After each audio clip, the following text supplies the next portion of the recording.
राष्ट्रवादी काँग्रेस पक्षाचा राष्ट्रवादी काँग्रेस पक्षाचा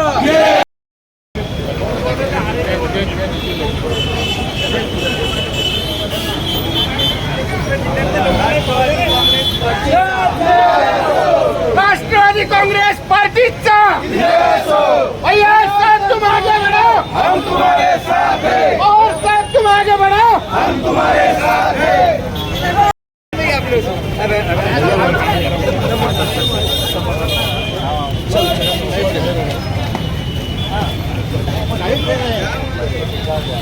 टका भैया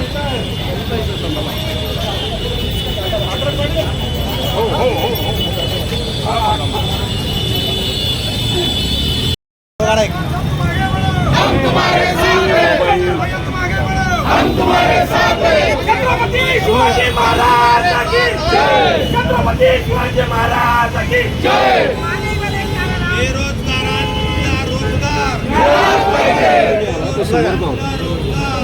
राष्ट्रवादी काँग्रेस शरद पवार पक्षाच्या वतीनं आज आम्ही 1001 मोटरसायकलच्या माध्यमातून साधारण मोठ्या पद्धतीनं युवा वर्ग एक मागणी करतोय की बेरोजगारीचा प्रश्न सोडवला पाहिजे। आज सुशिक्षित बेरोजगारांची संख्या खूप मोठी आहे आणि बेरोजगारीचा प्रश्न फार भाव असून उभा आहे। या बाबतीत शासन उदासीन आहे आणि म्हणून त्या बाबतीतल्या प्रश्नाची सोडवणूक करण्यासाठी जाणीवपूर्वक पावलं टाकले पाहिजे। MIDCच्या सगळ्यात महत्त्वाचं या ठिकाणी MIDCचा आणि बेरोजगारांच्या म्हणजे कंपनीचा आणि बेरोजगारांचा समन्वय नाही, तो MIDC कडून होण्याची आवश्यकता आहे। नंबर 2, कुठल्याही परिस्थितीत स्थानिक जे लोक आहेत त्या लोकांना संधी मिळाली पाहिजे, जो कायद्याने त्यांचा हक्क आहे। त्याचबरोबर आज मला या ठिकाणी सांगितलं पाहिजे की शेतकऱ्यांच्या संदर्भातला आणि सामान्य माणसांच्या संदर्भातला प्रश्न म्हणजे महागाई प्रचंड झालेली आहे। आज साखर खूप वाढली आहे, डाळ, तेल, जीवनावश्यक वस्तू सगळ्या महाग झालेल्या आहेत, पेट्रोल डिझेल महाग झालेलं आहे आणि या महागाईच्या तुलनेत जर शेतकऱ्यांच्या दृष्टिकोनातून विचार केला तर शेतकऱ्यांच्या कुठल्याही बाजारभाव त्यांना बाजार मिळत नाहीये। म्हणजे आज जर तुम्ही बघितलं दुष्काळी परिस्थिती आहे मराठवाड्यामध्ये, खरीफ जवळजवळ 2चा घास जाईल अशी परिस्थिती खरीफच्या बाबतीत आहे। फक्त जायकवाडी धरण भरलं एवढं समाधान आहे, पण बाकी विहिरींना पाणी नाही, साठवण तलावात पाणी नाही आणि त्यामुळं कुठल्याही परिस्थितीत पिकांचं खूप मोठं नुकसान आपल्याला झाल्याचं चित्र पाहायला मिळतं। मी या निमित्ताने सांगेल खताचं महाग झालंय, त्याचबरोबर बी बियाणे महाग झाले, मालाला भाव नाहीये। कापसाला खरं तर 10,000 रुपये क्विंटलला भाव पाहिजे, सोयाबीनला 8,000 रुपये क्विंटलला भाव पाहिजे, हे भाव मिळत नाहीयेत आणि त्यामुळं बाजार भाव नाही पिकाला आणि इनपुट कॉस्ट मात्र खर्च वाढत चाललेला आहे। एकंदर जर बघितलं तर दुष्काळी परिस्थिती वर निसर्गाची आसमानी संकट मोठं आहे आणि त्याचबरोबर आसमानी संकटाला जोड म्हणून आता सुलतानी संकट म्हणजे शासनाचं दुर्लक्ष हे निर्माण होऊ पाहतंय। शासनाला जागं करण्याचं काम या युवकांच्या मोर्चातून आम्ही करत आहोत। आम्ही मोठ्या पद्धतीनं मोटरसायकल रॅलीच्या माध्यमातून डिव्हिजनल कमिशनरला निवेदन देत आहोत की बेरोजगारांच्या प्रश्नाकडे लक्ष द्या आणि त्याचबरोबर रोजगार हमी योजना या बाबतीतले मोठ्या पद्धतीनं निधी हे मिळत नाहीये।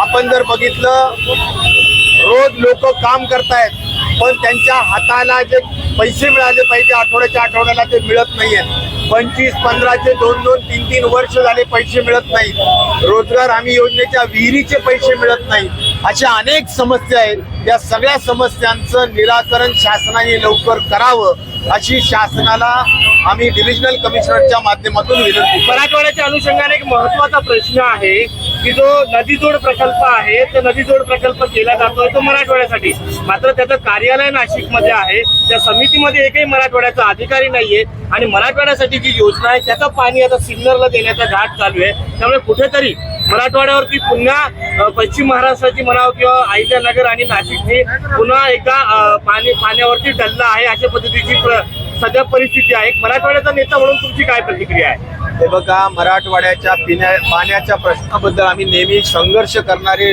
आणि रस्त्यावर उतरणारे लोक आहोत. मागच्या वर्षीच आम्ही हक्काचं पाणी जे समन्यायी पाणी वाटपाच्या बाबतीत मोठा रस्ता रोको केला होता आणि त्याच्या संदर्भात आमच्यावर खूप मोठी पोलीस कारवाई झालेली. आम्ही सध्या कोर्टाच्या चक्रा मारतो आहोत आणि यामुळं आता तर त्यांनी इथलं मुख्य कार्यालय पळवलंय आणि म्हणून हे नक्कीच आहे की मराठवाड्याच्या हक्काचं पाणी मिळण्याच्या दृष्टिकोनातून आज जे काही शासनाने निर्णय घेतलेत ते कागदोपत्रीच आहेत. त्याला तोंडाला पानं पुसल्यासारखी परिस्थिती निर्माण झालेली आहे. नवीन जे काही नदीजोड प्रकल्पाचे विषय असो किंवा 250 TMCचं पाणी जे खऱ्या अर्थाने आज कोकणातलं पाणी इकडं वळवलं पाहिजे आणि विदर्भ आणि पश्चिम महाराष्ट्रातलं पाणी जे कृष्णाच्या माध्यमातून इथं आलं पाहिजे आणि विदर्भातलं पाणी सुद्धा इथं आलं पाहिजे, ही जी काही गव्हर्नमेंट रिझोल्युशन झालेलं आहे, शासन निर्णय झाले, त्याची अंमलबजावणी होतानीचं चित्र पाहायला मिळत नाहीये.